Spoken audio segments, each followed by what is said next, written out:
నమస్కారం. SS uploads ఛానల్కి స్వాగతం. దీనికి ముందు నా వీడియోని చూసిన వాళ్ళందరికీ కృతజ్ఞతలు.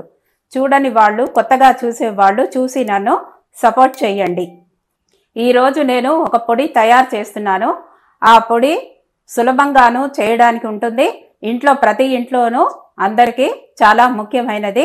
అదేంటో ఈ వీడియోలో చూడండి. దాని పేరు కందిపొడి.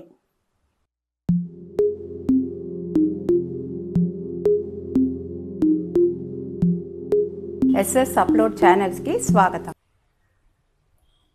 కందిపొడి తయారు చేయడానికి కావలసిన పదార్థాలు: కందిపప్పు 20 గ్రాములు, పెసరపప్పు 10 గ్రాములు, ఎండుమిరపకాయలు ఒక 12, ఉప్పు 1 టేబుల్ స్పూను, ఎల్జీ ఇంగు పౌడరు,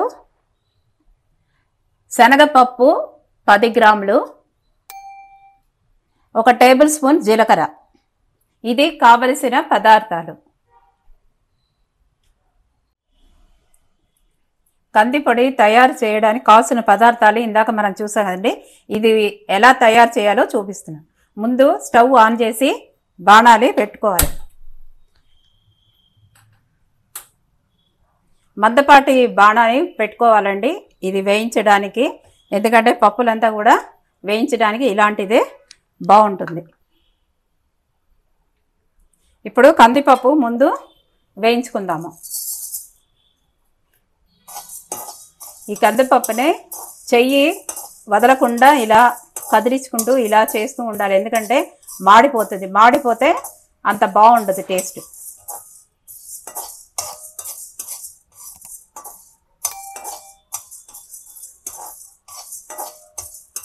ఒక 8 నిమిషాలు అవుతుందండి.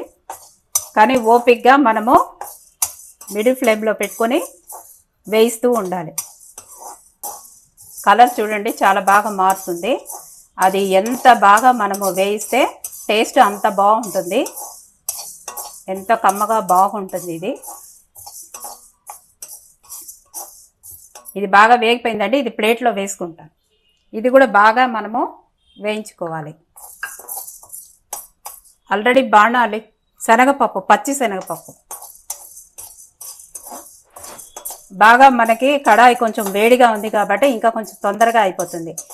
ఇది పొడి అనేది మనము ఇడ్లీలో, దోశలో, పొంగల్ కూడా నలుచుకొని తినవచ్చు.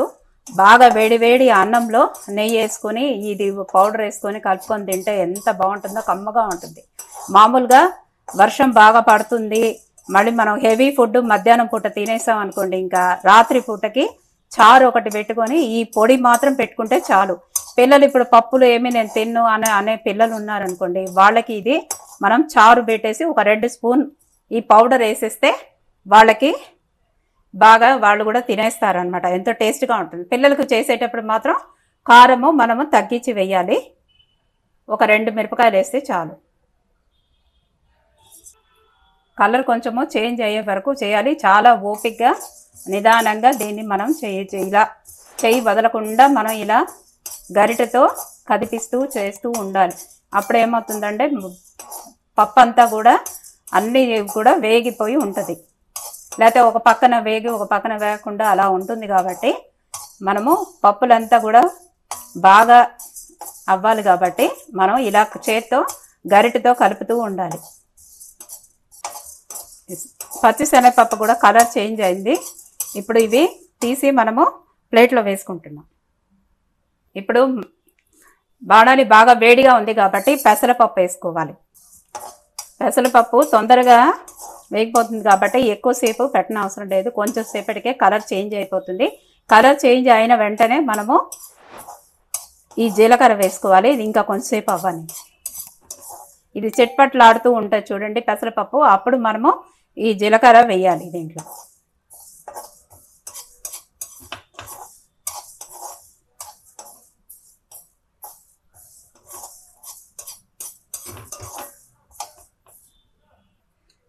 ఇప్పుడు పెసరపప్పు బాగా అయిపోయిందండి. ఇప్పుడు మనము జీలకర్ర దీంట్లోనే వేసుకోవచ్చు.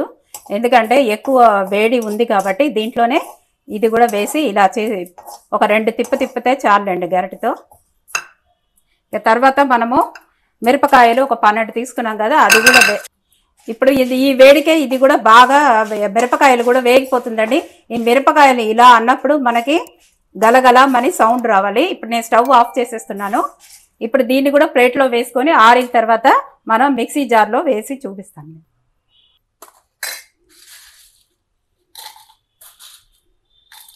ఇప్పుడు నేను అన్ని వేయించిందంతా కూడా మిక్సీ జార్లో వేసుకుంటున్నాను. ముందు మిరపకాయలు వేసి తర్వాత పప్పులు వేయాలి.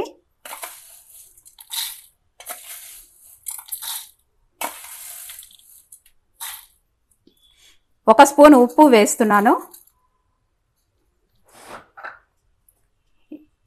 ఇంగువ పౌడరు కొంచెం,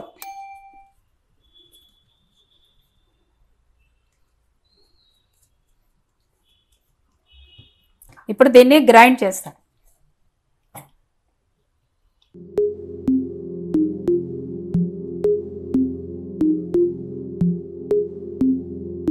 పౌడరు రెడీ అయిపోయిందండి. ఇది ఒక కప్పులో వేసి చూపిస్తాను. మామూలుగా దీన్ని టైట్గా ఉండే అంటే గాలి పోకుండా ఉండే బాక్స్లో అయినా పెట్టచ్చు, లేదా అంటే సీసాలో పెట్టినా కూడా ఎన్ని రోజులైనా, నెల రోజులైనా కూడా ఆ స్మెల్ పోకుండా బాగుంటుంది. ఈ కంది పొడి అనేది నెయ్యి వేసుకొని వేడివేడి అన్నంలో తింటే చాలా బాగుంటుంది కమ్మగా. కంది పొడి రెడీ అండి.